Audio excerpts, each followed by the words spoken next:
Right now on the National Weather Desk, preparing for Idalia. Florida gets ready for the first hurricane to make landfall in the U.S. this year. You should absolutely be very vigilant right now. Wildfire winds, why it's so difficult to understand the unpredictable. Fires need to breathe. High tide flooding, what's behind the rise in rising waters? It's really the result of decades worth of sea level rise. Struggling turtles, the woman who saved dozens of turtles from dehydration in the Texas heat. Over 20 turtles just up on the sidewalk and in the streets. Trying to find water and food. And snake season. When the temperatures drop, the sneaky creatures come out of hiding. We are in the desert, so I definitely keep an eye out. From our nation's capital, this is the National Weather Desk. Good morning and welcome to the National Weather Desk. I'm meteorologist Emily Gracie. A hurricane watch is posted for much of Florida's Gulf Coast as Idalia makes its way to the Sunshine State. Governor Ron DeSantis already declared a state of emergency for almost half the state. We began our coverage this morning with meteorologist Lauren Olesko with the latest information from the National Hurricane Center. I'm meteorologist Lauren Oleski, continuing to monitor Tropical Storm Idalia. Winds right now are at 65 miles per hour. This will continue to move off towards the north. We expect this to become a hurricane maybe later today, and then likely becomes a Category 3 hurricane before it makes landfall near the Big Bend along the Gulf Coast of Florida there. Right now, there are hurricane watches in effect from Lake City down towards Sarasota, and then tropical storm watches that are in effect further inland. These will all likely get upgraded to warnings later on today. Heavy rain also, of course, a big threat when it comes to tropical systems. You can kind of see the corridor of where the heaviest rain's expected to be from Tallahassee towards Augusta and then through South Carolina into North Carolina, up to about maybe 5 to 7 inches across parts of those areas. Folks living along Florida's Gulf Coast will spend the next 2 days getting ready for Idalia's arrival. Lydia Vasquez continues our team coverage.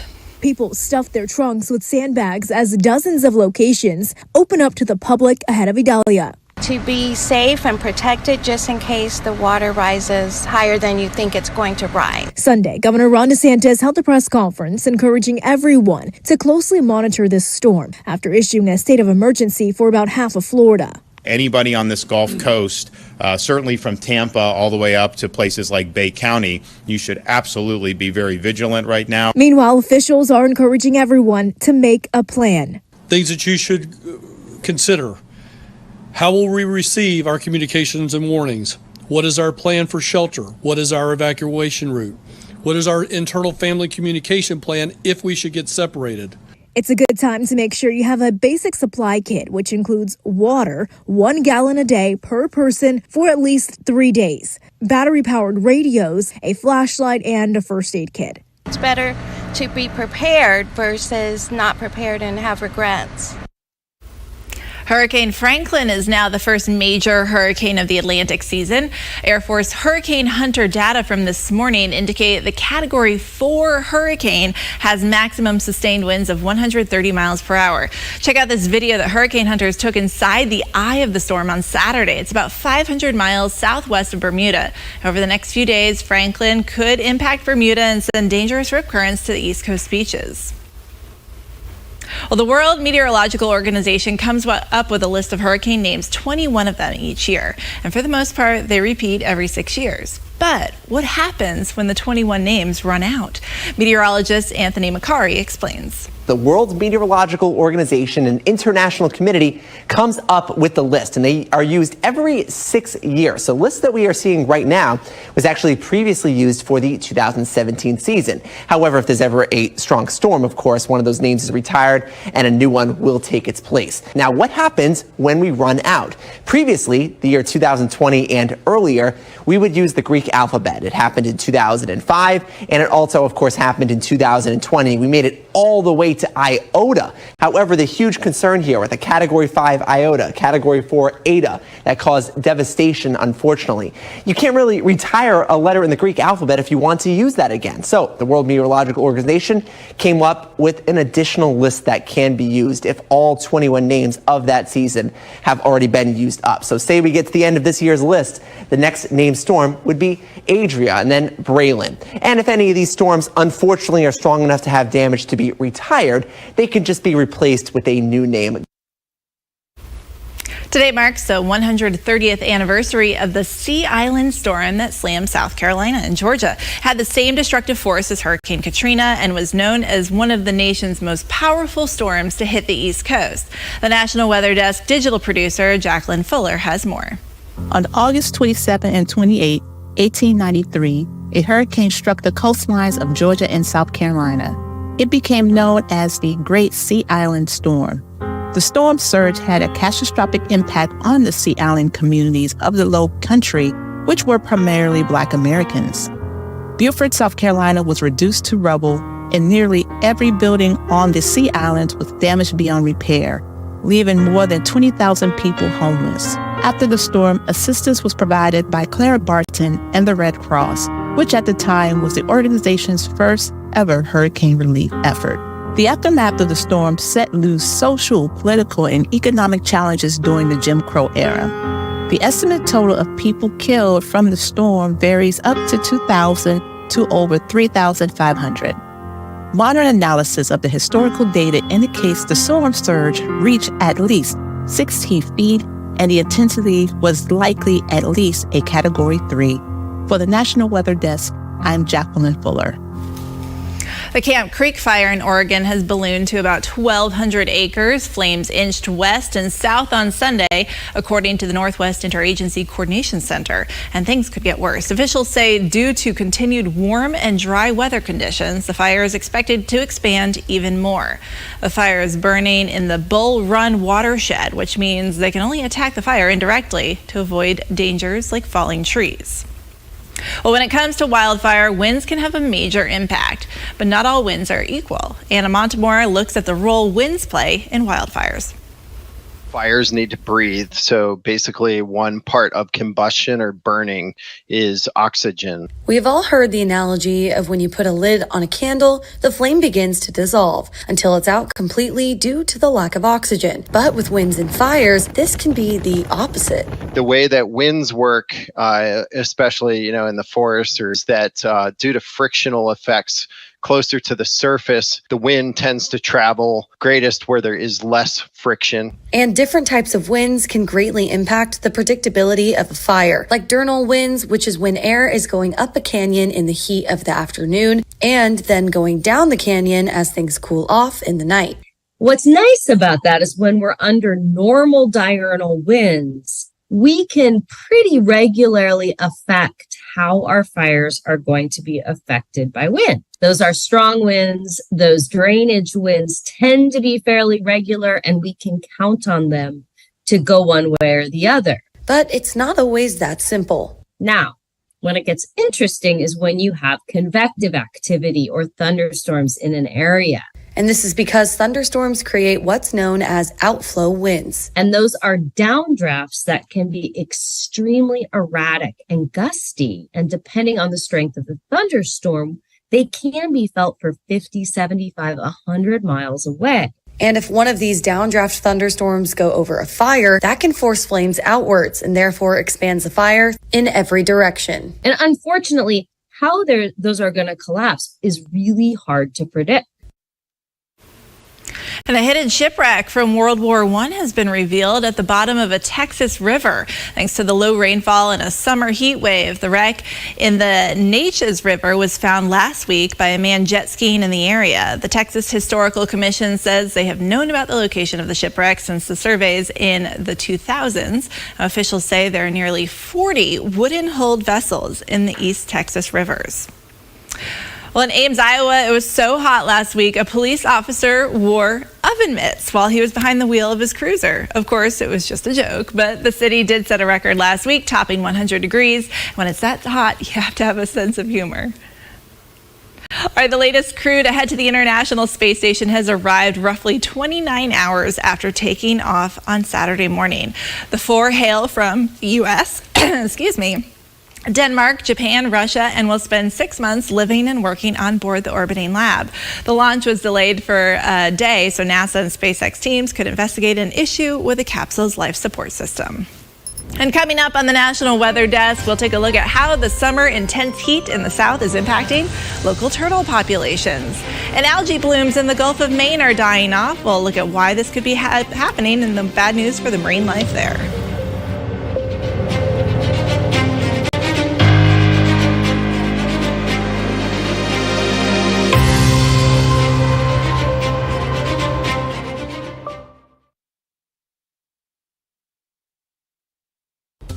Well, overall, your Monday looks pretty good across the Northeast. We will see partly cloudy skies for most, a couple showers over towards areas in New York and Pennsylvania, but for the most part, we are going to stay dry throughout the afternoon. As we head into the day on Tuesday, we are going to see a better chance for some scattered showers and spots. Notice a little more in the way of cloudiness as well, but the high temperatures are going to run in the 70s for the most part today. 72 Portland, 78 Albany, 72 in Boston.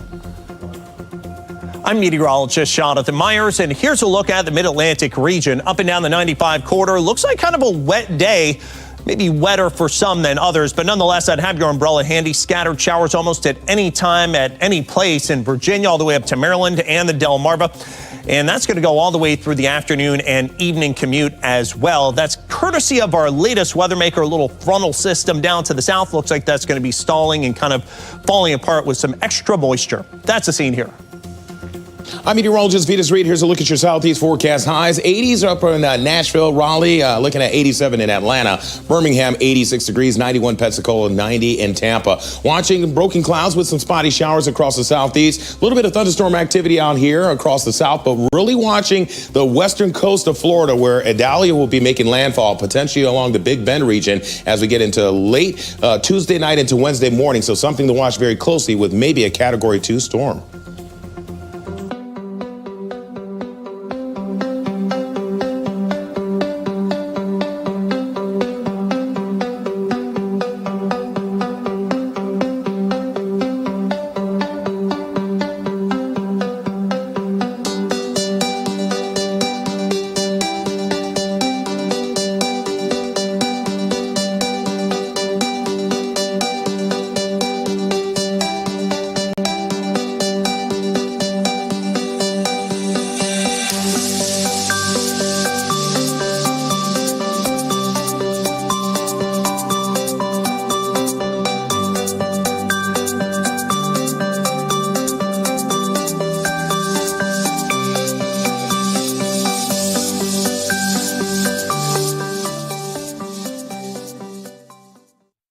You are watching the National Weather Desk. High tide flooding broke several records across the U.S. this past year, and NOAA is predicting even more records broken in the upcoming year. I recently sat down with a NOAA oceanographer to find out what is causing the increase and how high tide flooding differs from other types of flood events. Well, high tide flooding is really the result of decades worth of sea level rise. It happens now for many reasons. It could be a full moon tide, it could be a change in the prevailing winds, it could be a storm surge. But more times than not, it's sunny outside, there's water in the streets, and people are scratching their heads asking what is going on. So you mentioned the moon and the phases. Can you explain scientifically where that comes from? Sure. Well, the moon is really the driver of the tides. For the most part, the sun is involved too. When you have a full moon or new moon, when it's big and bright or you can't see it, the tides are just higher. It's just the way that the geometry works. And then there are certain times of the year in the fall when the water is warm, it's accumulated a lot of heat. September or October, those full moon or new moon tides hit. Sea levels are already about a foot higher because of just this natural annual cycle in sea levels themselves. And those are the times when Charleston floods, when Annapolis floods, when Norfolk floods, that usually is in the fall. Yeah, you mentioned a few cities there. So those are at risk. Are there any other spots in the U.S. that are really vulnerable to this? It really is almost every coastal community in the eastern Gulf Coast right now. The West Coast is catching up. Sea levels have not been rising nearly as quickly. Water doesn't move up and down like it does in the eastern Gulf Coast and the West Coast has a very deep, narrow continental shelf. Water just doesn't pile up like it does when you have a very shallow, wide continental shelf. So New York, Boston, Atlantic City, Annapolis, Norfolk, Beaufort, North Carolina, it's either water coming up through the storm drains, but a lot of these communities now, it's spilling out onto the streets. It's flooding people's properties, flooding businesses. It's slowing commutes. It's slowing commerce. It's weighing on people's patience.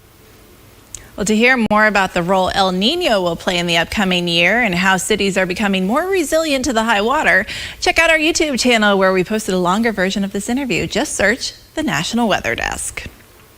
All right, a massive algae bloom in the Gulf of Maine has scientists stumped and fishermen worried about their catch. While this algae does not produce harmful toxins, Brad Rogers learned when the bloom dies, it can shrink oxygen levels in the ocean, which is harmful to fish and shellfish.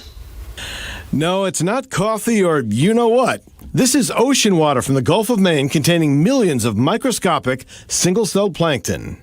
Tripus muelleri is a brown-colored phytoplankton that's been in the Gulf of Maine for centuries, but biologists say never in such large numbers and never lasting all spring and summer. Most of this spring, summer, the ocean's been rather brownish, but I figured it was due to all the rain we've been having. Normally a bloom lasts for maybe 2 or 3 weeks. The bottom satellite images show last summer's algae bloom in the Gulf of Maine. The top images show how bad it's been this summer. The bloom that's out there right now is probably, something about a third of the Gulf of Maine, it looks like. This is unique to this species. We hadn't seen a bloom of this magnitude before.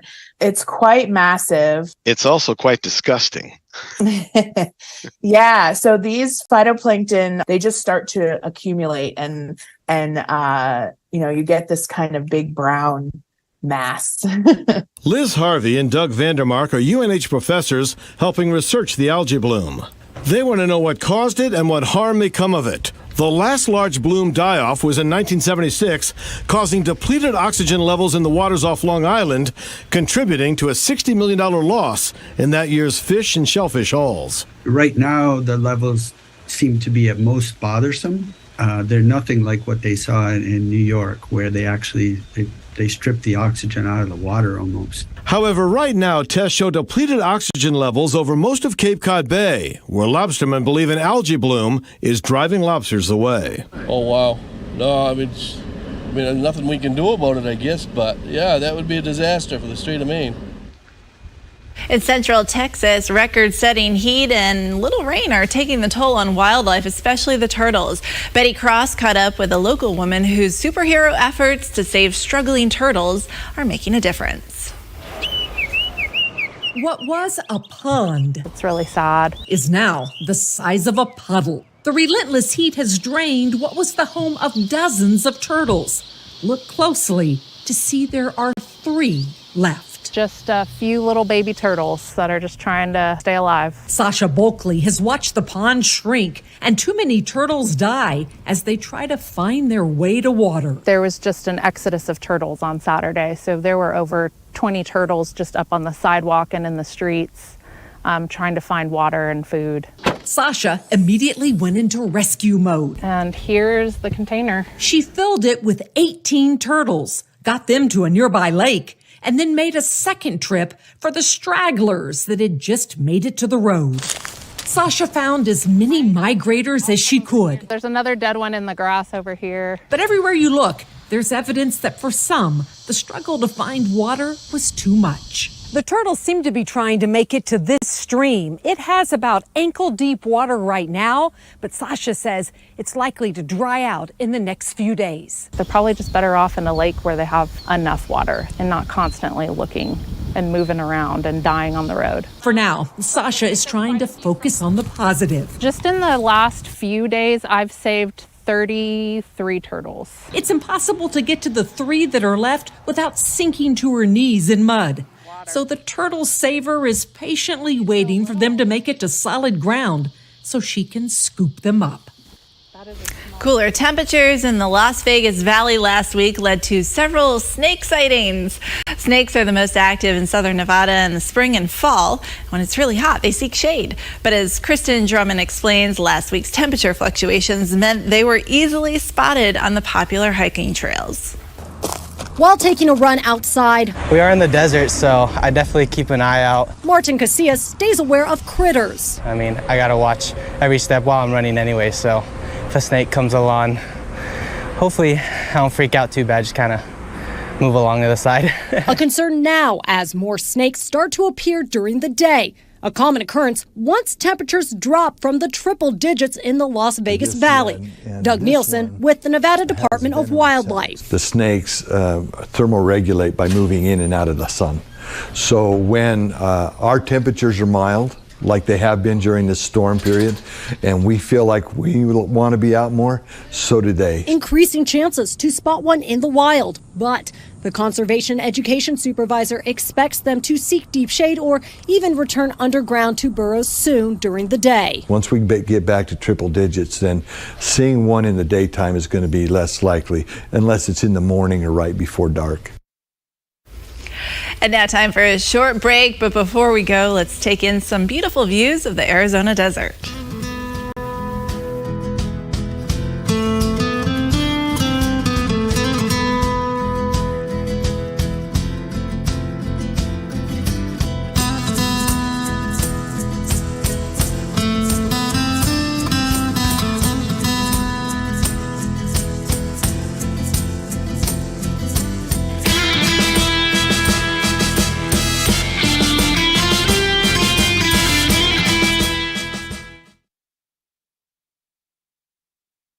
Well, a very good Monday morning, everyone. I'm meteorologist Andrew Buckmichael. Take a look at your weather story across the Midwest. It's going to be a little bit cooler this week than what it was last week. 90 in Wichita. Otherwise, everyone else is in the 80s or 70s, especially across the Great Lakes.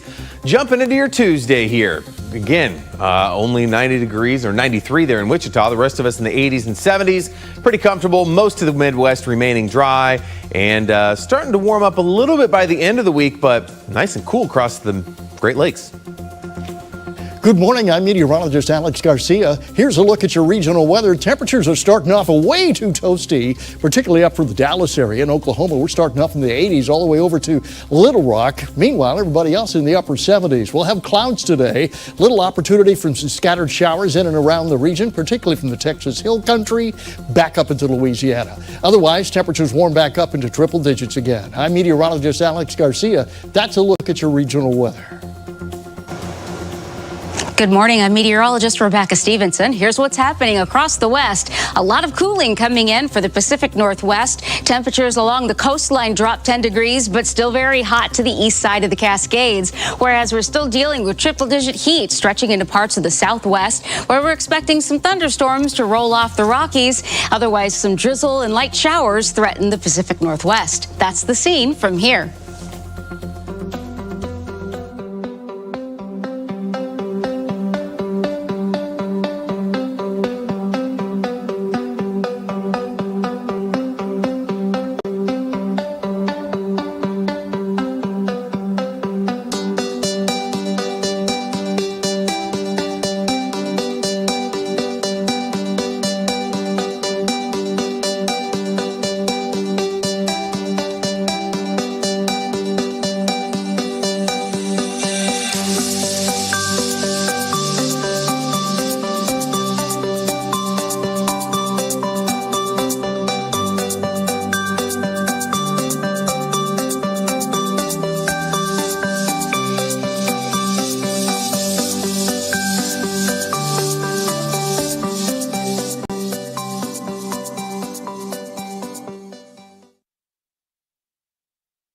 You are watching the National Weather Desk.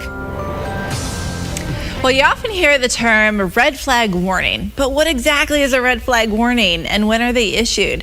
Theron Zahn explains when red flag warnings are used and what they're meant for. Here you will sometimes hear about a red flag warning being issued for parts of your area. But just what is a red flag warning and what are the reasons one is issued? A red flag warning is issued by the National Weather Service for an area where the danger of a wildfire is increased because of weather conditions. There are three elements that create conditions for a red flag warning: warm temperatures, low humidity, and strong winds. Hot, dry air pushed by gusty winds can cause a wildfire to grow and move quickly. A red flag warning goes up when those conditions are expected in the next 24 hours. So if you hear that a red flag warning has gone up in your area, be prepared to take action if a wildfire starts near you. And if you're looking for more great weather content, be sure to follow us on social media, where we post the latest from our 200 meteorologists across the country. You can find us on all your favorite platforms, including Facebook, YouTube, Instagram, and TikTok. Just search the National Weather Desk, or you can scan the QR code at the bottom corner of your screen. We'll be right back.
Thank you for joining us on this Monday. I'm meteorologist Emily Gracie. Tomorrow on the National Weather Desk, we'll look at how the weather is impacting this year's apple crops.